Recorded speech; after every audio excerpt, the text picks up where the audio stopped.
Usa ka dakong sawa ang nadakpan sa Bagogalyera, Davao City. Human gipangaon kuno ang pipila ka mga binuhing manok sa lugar. Ani report ni John D. Esteban. Unang midangop sa GMA Regional TV 1 Mindanao si Francisco Lagunero nga taga Bagogalyera, Davao City. Uban ang iyang higala.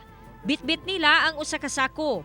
Dihang among gilantaw, usa di ay kadakong sawa ang sulod niini. Nagpatabang ang duha nga ma-turnover kini sa otoridad.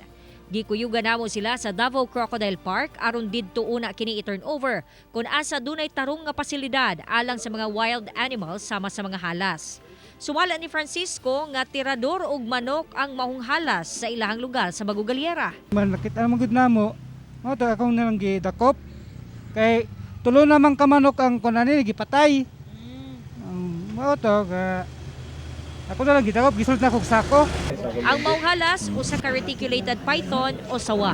Kini nga sawa nga nakuha nila Francisco dunay gitas-on nga 12 feet. Usa ni ka reticulated python nga threatened ang status. Busa kinahanglan kini ibalik sa wild o sa ilahang natural habitat. Amo siyang ibutang sa among quarantine area for a few days kay para ma-check if na siya sakit or ma-check pud sa among vet.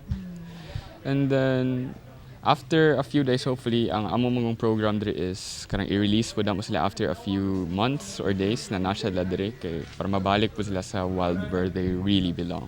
Ang sawa dunay dakong tahas aron mamintinar ang balanse sa ecosystem. Busa dili dapat kini basta-basta pasakitan o patyon.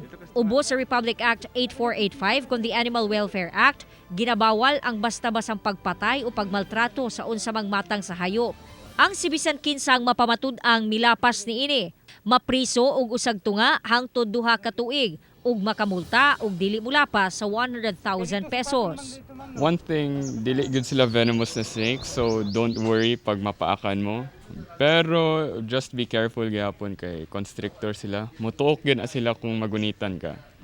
And medyo temperamental good na ng mga bitin, so as much as possible if di ka kabalo mo handle, better call the officials or kanang kabalo gyud na mo handle. Kauban si Jojo Sularte sa kamera. Ako si John D. Esteban para sa 1 Mindanao.